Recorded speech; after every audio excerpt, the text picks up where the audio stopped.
मेरो स्वर्गवासी मेरो आमा आजभन्दा 19 वर्ष लगभग 19 वर्ष अगाडि यही घरबाट चाहिँ उहाँ बसाइ सर्नु भएको थियो। अनि यही घर आउँदाखेरि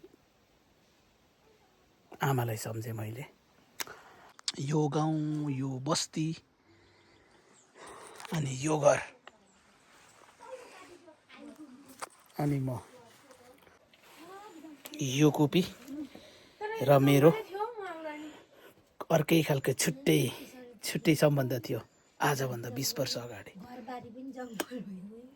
घरबाट खेदाएको मलाई पल्लो गाउँसम्म, त्यहाँबाट पनि खेदिएर म धरान झरेँ र धरानदेखि पनि मलाई खेदाएर कोरियासम्म पुर्याएको थियो।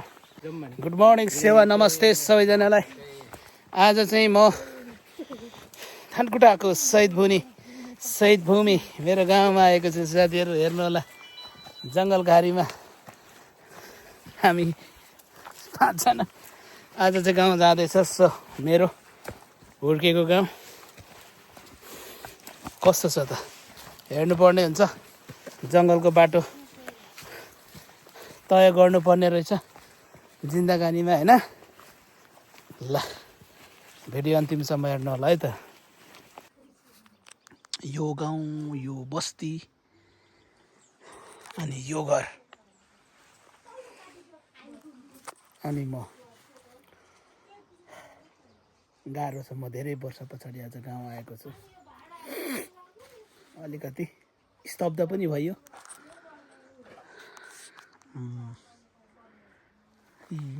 एकदमै घर भग्न अवशेषमा रहेछ। धेरै वर्ष भयो घर छोडियो।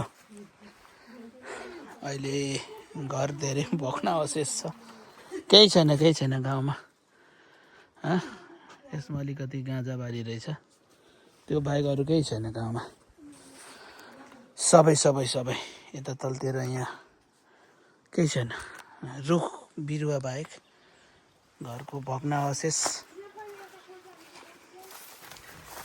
म चाहिँ घरमा एकदमै थुप्रो वर्षपछि आएँ। अलि पछिसम्म घरमा बुवा त हुनुहुन्थ्यो, बुवा पनि अहिले पर सरेर म जहाँ जन्मेको गाउँ त्यहाँ सर्नु भएको छ। सायद यो घरमा लाग्छ मेरो बुवा यो गाउँमा 25-26 वर्ष सायद यो गाउँमा बस्नुभयो होला, मलाई जहाँसम्म लाग्छ। धेरै पहिला। मेरो घर कस्तो लाग्यो? यस्तो छ। भेनाको घर कस्तो लाग्यो कान्छी? 2080 2 वर्ष अगाडि हैन? त्योभन्दा पहिलाको नि होला, 81-80 को।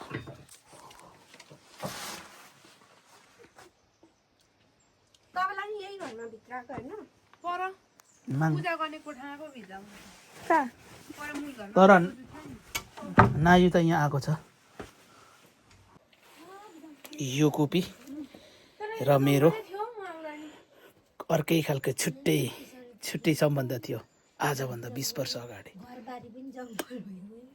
र यही कोपीमा बालेर हामीले पढ्ने गर्थ्यौँ र कहिलेकाहीँ निन्द्रामा यो कोपी है कहिलेकाहीँ खुट्टाले लागेर लड्थ्यो, कपीहरू जल्थ्यो, होइन?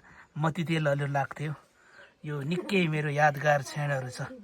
बेलुका है पढ्दाखेरि कहिलेकाहीँ निन्द्रा लाग्ने, होइन? झुल्दाखेरि निन्द्रामा कहिलेकाहीँ यो कोपीहरू खुट्टाले लागेर यो कोपी लडाइन्थ्यो। मेरो कयौँ पटक मेरो कपी अनि मेरो किताबको पन्नाहरू यो कोपी लडेर जलेको मसँग ती अनुभवहरू छ। निकै पुरानो यो यादगार क्षण यो कोपी।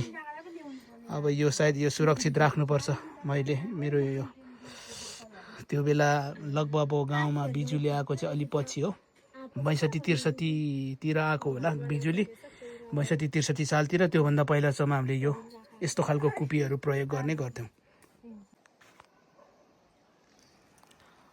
धेरै समयपछि गाउँ आइयो। गाउँको जग्गाहरू, मेरो बुवाको खेतबारीहरू यस्तो छ। पुरै जङ्गल छ अनि निकै ठुल्ठुला रुखहरू पनि छन्, काठहरू। यस्तो छ यहाँको स्थिति। हामीहरू यही ठाउँमा हुर्क्यौँ बढ्यौँ है। अब सायद भविष्यको खोजीमा सहर छिरियो, सहरदेखि विदेश पुगियो। यस्तो छ अहिले यहाँ जङ्गलै जङ्गल छ है, पुरै जङ्गल छ। यो रुख काटे काट यस्तो स्थिति छ गाउँमा। आज गाउँ आयो निकै के भन्नु र, अब भावुक पनि भयो। सोचे जस्तो छैन गाउँ, धेरै चेन्ज भइसकेको छ। आज गाउँ पछि गाउँ फर्केर आऊँ कि जस्तो लागिरहेको थियो। अहिले हेर्दा त यहाँ स्थिति त्यति सजिलो छैन। यहाँ खेतीपाती गर्ने जग्गाहरू यस्तो छ है, अनि पुरै जङ्गल जङ्गल छ, भग्नावशेष मात्रै छ। यहाँ यसो डुल्न हिँड्न पऱ्यो भनेको गाह्रो भइरहेछ मलाई, यस्तो जङ्गल छ। अब पहाडमा यस्तै हो। यो चाहिँ हाम्रो के भन्छ खसी बोका बाख्राहरू राख्ने गोठ थियो, खोर भनिन्छ होइन, उनीहरूलाई राख्ने चाहिँ यो खोर पनि यस्तो स्थिति छ, भग्नावशेष।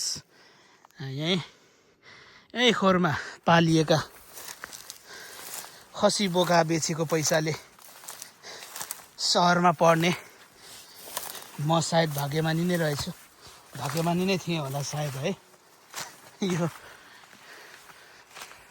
यो खोरको पनि आज मलाई याद आयो। घर चाहिँ माथि छ, यो खोर बाख्रा खसी बोका राख्ने खोर, अनि खोरको वरिपरि चाहिँ गाँजाको बोटै साथीहरू। यो अब म यहाँबाट मेरो बाल्यकालको यादहरूलाई केही लिएर फर्किँदैछु। हुन त यहाँ आएर म अलिकति भावुक पनि भएँ। मेरो स्वर्गवासी मेरो आमा आजभन्दा 19 वर्ष, लगभग 19 वर्ष अगाडि यही घरबाट चाहिँ उहाँ बसाइँ सर्नु भएको थियो। अनि यही घर आउँदाखेरि आमालाई सम्झेँ मैले। ठिकै छ, अब ती कुराहरू छँदैछ। अब म अनि अरू चाहिँ गइसक्यो, माथिबाट मलाई बोलाइरहेछन्। अब यो भग्नावशेष भएको यो घर, म यो घरमा त्यति धेरै त बसिनँ, लगभग 3 वर्ष जति बसेँ होला यो घर बनाएपछि। त्यस पछाडि मेरो शैक्षिक के भने अब विद्यालय कलेजहरू पढ्ने क्रममा होइन, आफ्नो अध्ययनको सिलसिलामा चाहिँ अब यहाँ नजिकै त्यति होइन, माध्यमिकसम्मको पनि यहाँ नजिकै चाहिँ स्कुलहरू नभएकोले यो गाउँ छोडेर म पर यो घर छोडेर चाहिँ म अब हजुरबुवा हजुरआमाहरूसँग बसेर पनि 1-2 वर्ष पढेँ। अनि घरबाट त्यतिखेर म निस्किएको मान्छे, अनि पल्लो गाउँ निस्कियो, पल्लो गाउँदेखि सहरतिर 4-5 वर्षको बसाइ होइन। त्यता चाहिँ अब कलेजहरू अनि उच्च शिक्षाको लागि त्यहाँ पुग्यो। अनि त्यहाँ पुगेपछि 4-5 वर्ष त्यताको बसाइसँगै अब लगभग 12 वर्ष अगाडिदेखि म वैदेशिक रोजगारको रूपमा दक्षिण कोरियातिर बसाइ छ है। अब यो गाउँ लगभग होइन बसाइको रूपमा चाहिँ छोडिसक्यो। अब आफ्नो किपोट, आफ्नो जग्गाहरू जमिनहरू त छ, र मैले यो गाउँको जग्गा जमिन नबेच्ने, म जिउँदो हुँदासम्म नबेच्ने प्राण पनि गरेको छु। यो मेरो इतिहास हो, यो मेरो बाल्यकाल हो। अब पछिसम्म राख्ने, नबेच्ने भन्ने खालको मेरो अडान पनि छ। परिवारमा हुन्छ नि त होइन, गाउँको चाहिँ बेच्नु हुँदैन। अब विदेशतिरको बसाइ भए पनि अब काठमाडौँ भक्तपुरतिर बसाइ छ अहिले। तथापि गाउँ साँच्चीकै मलाई मनपर्छ। भिडियो अन्तिमसम्म हेर्नु होला। अब यहाँबाट चाहिँ म उता जान्छौँ। मैले भिडियो ठ्याक्कै यहाँ घरमा आइपुगेपछि मात्रै मैले भिडियो बनाएँ। सो भिडियो अन्तिमसम्म हेरिदिनु भयो। यही गाउँ हो, पुरै जङ्गलै जङ्गल छ। हिजो यही गाउँमा म जन्मी हुर्केँ, खेलेँ, बढेँ, पढेँ है। अब भिडियो बनाउँदै मेरो जन्म गाउँ, म यहाँ हुर्केको चाहिँ हो, म जन्मेको चाहिँ यो गाउँमा होइन। अब चाहिँ म जन्मेको गाउँतिर लाग्दैछु। त्यहाँ चाहिँ सानो घर छ, बुवा त्यहीँ बस्नुहुन्छ, किनकि त्यता आफन्त काकाहरू काकीहरू बोजूहरू सबैजना हुनुहुन्छ सो उता बस्नुहुन्छ है त साथीहरू। हामी चाहिँ 5जना आएका थियौँ यहाँबाट फर्किँदैछौँ। सो म यहाँ एउटा चिउरीको बोट देखाउन चाहन्छु तपाईँहरूलाई। यो चिउरीको बोट अझै पनि रहेछ। यो चिउरीको बोटमा चाहिँ सायद म एकदमै धेरैचोटि चढेको छु। चिउरी पाक्दाखेरि फुल्दाखेरिदेखि गोठालो चाहिँ हामी यता गर्थ्यौँ। यो जङ्गलहरू यस्तो घना जङ्गल भइसकेको थिएन, यस्तो झाडीहरू थिएन पहिला चाहिँ। अनि यता गोठालोहरू गरेको, अनि गोठालो गर्दाखेरि चाहिँ यता यो रुखमाथि चढेर कता कता बाख्राहरू पुग्यो होइन, खसी बाख्रा गोठालो गर्ने। रमाइलो। यहाँ पारी देखिएको चाहिँ लुङडाङ गाउँ र त्यहाँ ठाडो यो देखिएको यो रोड हो, यो हाइवे रोड। यो रोडको यता पर चाहिँ हाम्रो गाउँ पर्छ। सो साथीहरू, गाउँबाट भिडियो बनाउने अवसर मिलेको छ। यहाँ तल चाहिँ तमोर नदी हो, अलि देखिँदैन यहाँबाट। अनि त पारी देखिएको चाहिँ भेडेटार हो। यो रुख अझै पनि बुढो भइसकेछ। यहाँ चाहिँ यही रुखमा यसो बसेर यताबाट साथीहरू आउने, स्कुल जाने बाटो यही हो हाम्रो। अनि साथीहरू कुर्ने ठाउँ। बिचरा यो रुखले पनि सायदै मलाई नै कुरेको हो कि जस्तो लाग्यो। जिउँदैछ, एक दिन यो केटा यहाँ फर्किन्छ भनेर होइन। ती कुराहरू सम्झिँदा गहभरि आँखाभरि आँसु हुन्छ हो साथीहरू।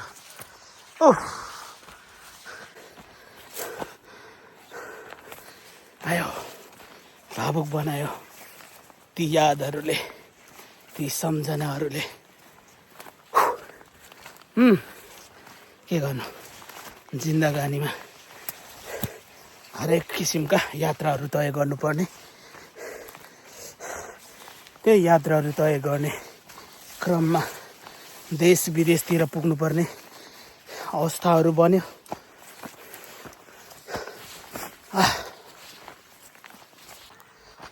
हामी अगाडि आइसक्यौँ।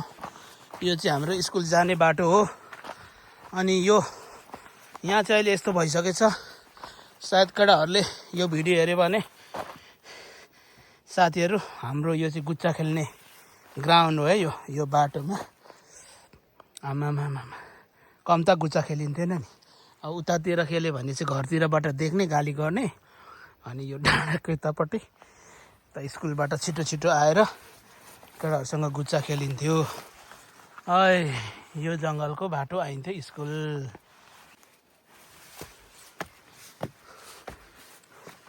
बाटो पनि सजिलो छैन, तर पहिला यस्तो बाटोहरूमा हामी फिल्लिलिलिलि कुद्ने गर्थ्यौँ।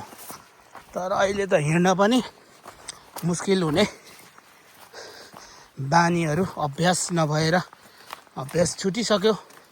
यो जङ्गलहरू हामीले चाहिँ घाँस दाउरा स्याउला काट्ने यी जङ्गलहरू, यी सालका बोटहरू सायदै मलाई चिन्छन्। सायद यिनीहरूले बोल्ने भए अघि मलाई बोलाइसक्थ्यो के छ केटा भनेर,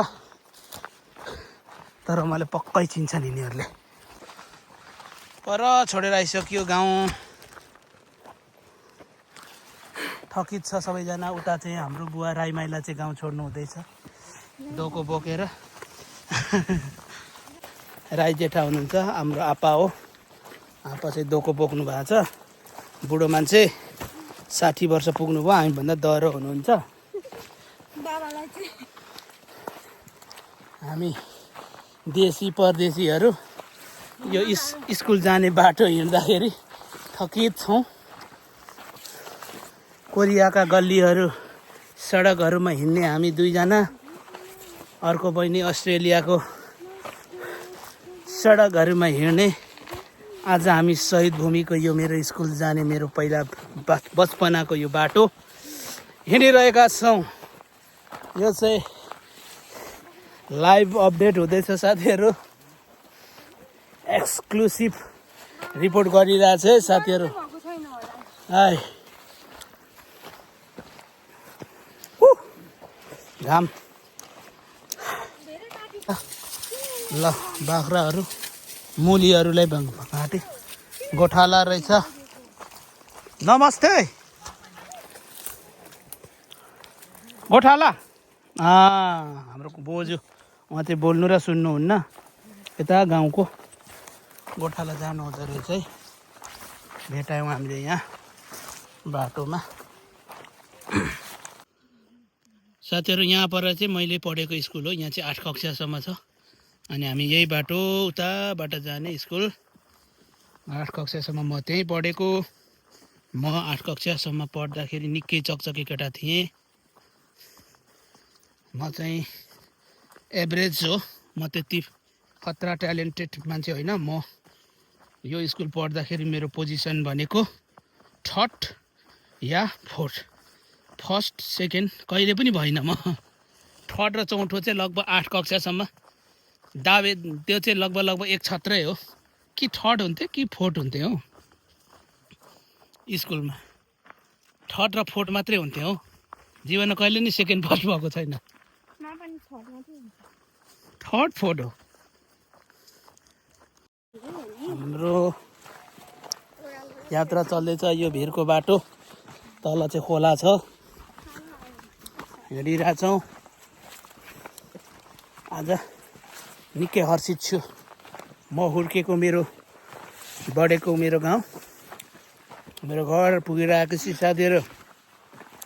जिन्दगानी धारापानी यस्तै हो। समय परिस्थितिले गर्दा घरबाट खेदाएको मलाई पल्लो गाउँसम्म, त्यहाँबाट पनि खेदिएर म धरान झरेँ र धरानदेखि पनि मलाई खेदाएर कोरियासम्म पुर्याएको थियो। यस्तै छ परिस्थितिहरू। आज गाउँमा कस्तो टल्किरहेछ हो। आम्मामा। Thank you so much. भिडियोलाई अन्तिमसम्म हेरिदिनु भयो।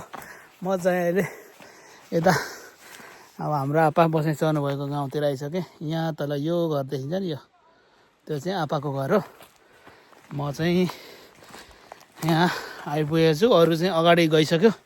म अलिपछि अलिकति उता गाउँमा भुल्ने है त साथीहरू। यस्तै छ गाउँघरतिर, के गर्ने होइन। Okay, thank you so much. Love you so much.